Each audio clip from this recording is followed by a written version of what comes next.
तो जय Hind students, this is Ravishankar और आज हम लोग शुरू करते हैं मोस्ट प्रीवियस ईयर क्वेश्चन जिसका नाम है आरंभिक राज्य, जो कि एसएसटी चैप्टर 6 से जो प्रीवियस ईयर क्वेश्चन से रिलेटेड है, सीटेट पेपर 2 का।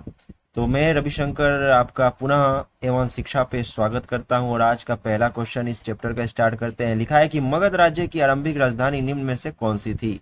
पहला किरिवंश, दूसरा पाटलिपुत्र, तीसरा श्रावस्ती और चौथा कौशंबी। तो इसका सही जवाब क्या होगा? तो इसका सही जवाब होगा ऑप्शन नंबर फर्स्ट, गिरिवर्स। दूसरा है कि निम्न में से किस शासक ने अपने राजवैद्य युवक को अवंती नरेश चंड प्रदोत के राज्य में चिकित्सार्थ भेजा था? पहला अजात शत्रु, दूसरा उदयन, तीसरा बिंबिसार या चौथा कालाशोक। तो इसका सही जवाब होगा option number third, Bimbisara. Bimbisara. निम्न कथनों पर विचार कीजिए कि पहला, 2500 से 3000 वर्ष पहले कुछ जगहों पर जन द्वारा शासक चुना जाता था। दूसरा, अश्वमेध यज्ञ राज्य विस्तार से जुड़ा हुआ एक यज्ञ था। लिखा है उपयुक्त कथनों में से कौन सा कथन सत्य है? केवल ए, केवल बी, ए और बी दोनों, और ना ही ए और ना ही बी।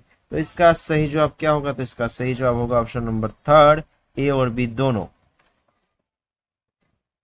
निम्न कथनों पे से कौन सा कथन गलत यानी असत्य है? तो पहला, अश्वमेध यज्ञ में राजा की स्थिति महत्वपूर्ण होती थी। दूसरा, अश्वमेध यज्ञ में अन्य राजाओं की स्थिति दर्शक की भांति होती थी। तीसरा, अश्वमेध यज्ञ में राज्य पुरोहित राजा की विजय की कामना करता था। या चौथा, उपयोग में से कोई नहीं।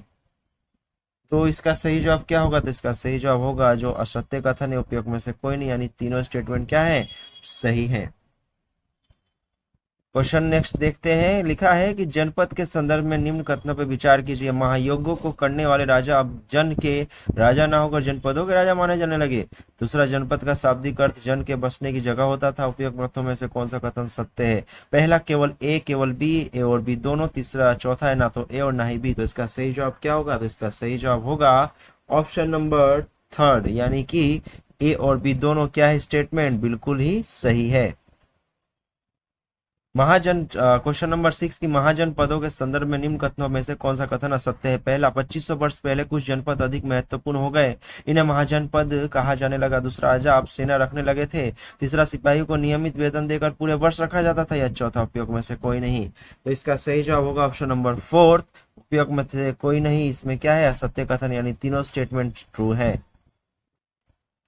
लिखा है कि महाजनपद काल में प्राय उपज का 1/6 यानी कि 1/6 भाग जो हिस्सा होता था निर्धारित किया जाता था, जिसे डेस कहा जाता था।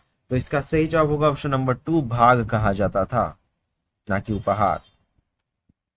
इनमें से किस महाजनपद में गणतंत्र की शासन व्यवस्था थी? वज्जी, मगध, अवंती या वत्स। तो इसका सही जवाब क्या होगा? तो इसका सही जवाब होगा वज्जी महाजनपद में गणतंत्र की शासन व्यवस्था थी, वज्जी। जैन ग्रंथ में देश में तत्कालिक 16 महाजनपदों की सूची मिलती है। पहला, भगवती सूत्र, दूसरा अचरांग सूत्र, तीसरा जैन सूत्र या चौथा महावीर सूत्र। जैन ग्रंथ में क्या मिलता है? तो जैन ग्रंथ में भगवती सूत्र के 16 महाजनपदों की सूची मिलती है। भगवती सूत्र में सूची 1 के महाजनपदों का सूची 2 की राजधानियों से मिलान कीजिए। इसका सही जवाब पहले मैं आपको बता दूं क्या होगा। तो इसका सही जवाब होगा ऑप्शन नंबर फर्स्ट। क्यों? क्योंकि इसमें लिखा है कि पहले ए का जो आंसर होगा वो सेकंड होगा। वत्स कौशाम्बी से रिलेटेड था। बी जो है तीसरा, बी है तीसरा यानी तक्षशिला, गंधार तक्षशिला से रिलेटेड था। सी है चौथा, सी जो है चौथा है जो कि हाटक से रिलेटेड था। कंबोज और सुरसेन जो था मथुरा से रिलेटेड करता था।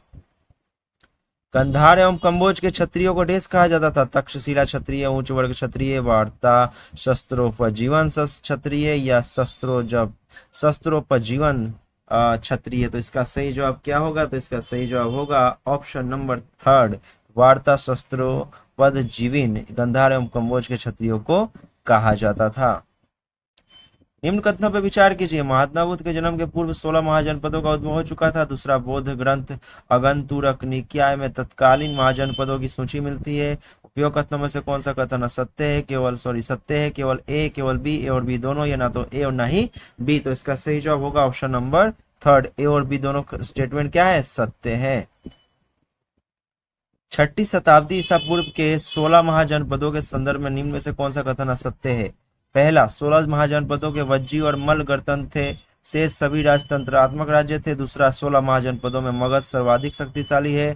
तीसरा, इनमें अश्रमक की एक ऐसी जनपद था जिसमें दक्षिण भारत के गोदावरी के किनारे स्थित था। या उपयोग में से कोई नहीं।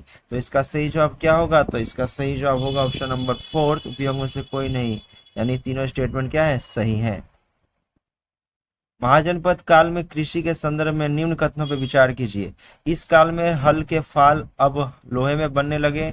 बी, यहाँ के लोगों ने धान के पौधों का रोपण शुरू कर दिया था। उपयुक्त कथनों में से कौन सा कथन असत्य है?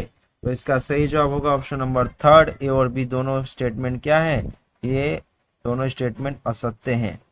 यानी महाजनपद काल में ना ही इस काल में हल फाल एवं लोहे के बनने लगे थे, ना ही यहाँ के लोगों ने धान और पौधों का रोपण शुरू किया था।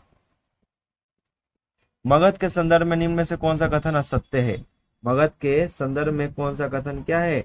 असत्य है। तो गंगा और सोन जैसी नदियां मगध में होकर बहती थी। मगध में दो बहुत ही शक्तिशाली शासक थे। बिहार में राजगृह कई सालों तक मगध की राजधानी रही थी। उपयोग में से कोई नहीं।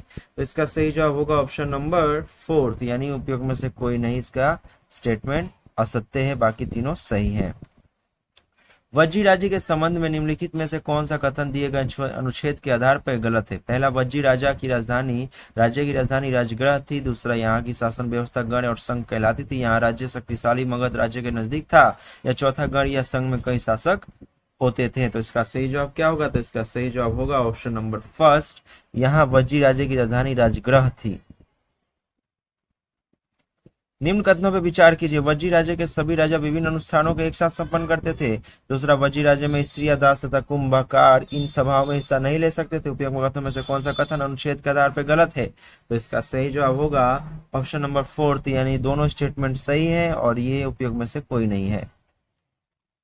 मल्ल महाजनपद की राजधानी कहाँ स्थित है? कुशीनगर, मथुरा, उज्जैनी या चंपा? तो इसका सही जवाब होगा ऑप्शन नंबर 1, कुशीनगर में मल्ल जहां महाजनपद की राजधानी स्थित है।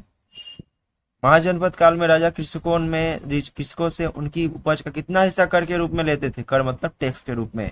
तो महाजनपदों में जो राजा होते थे 1/6 भाग कर के रूप में ले लेते थे कृषकों से उनका उपज का हिस्सा। ज्यादातर महाजनपदों की मजबूत किलेबंदी थी क्योंकि वो इनकी समृद्धि और शक्ति को प्रदर्शित करती थी। दूसरा, शासकों को आक्रमण का भय था और वे स्वयं की रक्षा में सुनिश्चित करना चाहते थे। यह उसके समृद्ध योद्धा परंपराओं के प्रतीक थे। या चौथा, इनमें इनके आसपास लकड़ी, ईंट और पत्थरों की उपलब्धि थी। तो इसका सही जवाब क्या होगा? तो इसका सही जवाब होगा वह इनकी समृद्धि और शक्ति को प्रदर्शित करती थी। क्या? महाजनपदों की मजबूत किलेबंदी। किस काल में कर प्रथा का विशिष्ट महत्व था? महाजनपद, गुप्त, हड़प्पा सभ्यता या वैदिक काल? तो इसका सही जवाब होगा ऑप्शन नंबर 1, महाजनपद में विशिष्ट कर प्रथा का महत्व था। लिखा है कि निम्नलिखित में से कौन सा क्षेत्र प्राचीन काल में मगध के नाम से जाना जाता था? पहला, गंगा का दक्षिणी क्षेत्र। दूसरा, गंगा तथा यमुना के मध्य का क्षेत्र। तीसरा, गंगा का उत्तरी क्षेत्र। या चौथा, यमुना तथा चंबल के मध्य का क्षेत्र। तो मगध के नाम से जाना जाता था। ध्यान से देखिए, मगध के नाम से जो जाना जाता था वो गंगा का दक्षिणी क्षेत्र जाना जाता था। दोस्तों, आज के लिए बस इतना ही। मिलते हैं नेक्स्ट वीडियो में एक नेक्स्ट चैप्टर के साथ, एसएसटी का प्रीवियस ईयर क्वेश्चन जो कि बहुत ही मोस्ट इंपोर्टेंट होने वाला है। हम लोग मिलेंगे वहां शिक्षा के इस चैनल पे। तब तक के लिए मैं रविशंकर आप सभी को जय हिंद।